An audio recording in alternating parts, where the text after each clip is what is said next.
Peggy 18. How's it going? I'm Sam Strackman, narrative designer at Ubisoft Paris, the studio behind Recon Wildlands. As you know, our goal is to create a realistic and modern shooter in a massive open world. Recently, we've been sharing the vision of our game with a couple of our friends, the guys over at Red Storm Entertainment, creators of the very first Ghost Recon games, as well as a special guest. We're very excited to give you a first glimpse into that creative process. I hope you enjoy.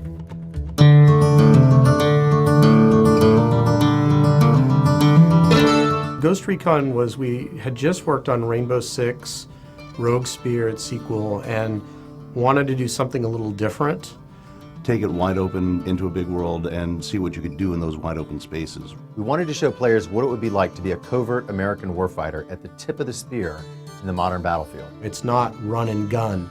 It's about getting into position, reconning your environment, and deciding how you want to approach the problem. You do need to think, but you also need to react.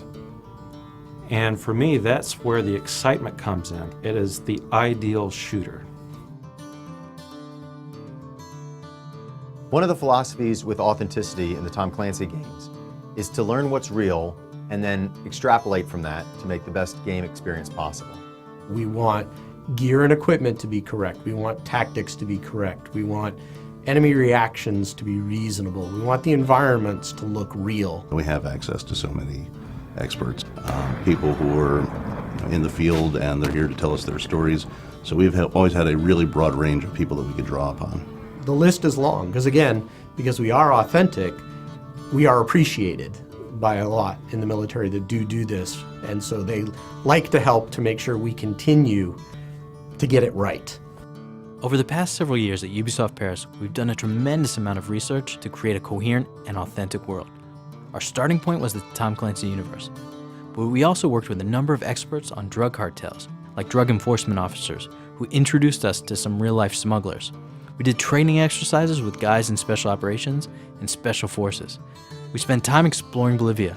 We even went to the CIA headquarters and got advice from officers who were working in South America. All the hours and hours of research that the team has been doing can literally be seen on screen.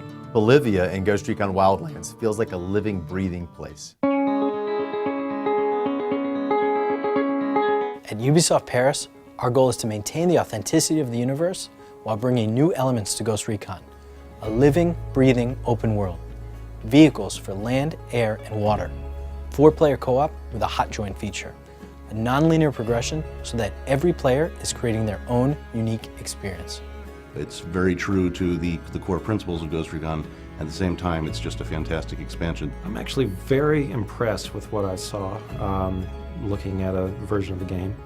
I know it's still early in production, but I personally am excited because it looks like the game that we always wanted to make. I think the level of detail that's there, and again, this is early production, I was just really impressed with the quality of the visuals. It doesn't just feel like Ghost Recon, but it feels like it delivers on the original kind of promise of Ghost Recon, of being out there as a soldier in a small army fighting a war. You know, not just some guys going through just, linear missions. It's what Ghost Recon was meant to be. I can't wait to hear what people think of this game. And not just from an authenticity perspective, I mean, I cannot wait to hear the crazy stories and insane events that come out of people taking this systemic world and making things happen that nobody expected. We hope you enjoyed this video, and we look forward to giving you more information about the game. Until then, keep an eye on GhostRecon.com and join the conversation on the official forums and subreddit. Talk to you later.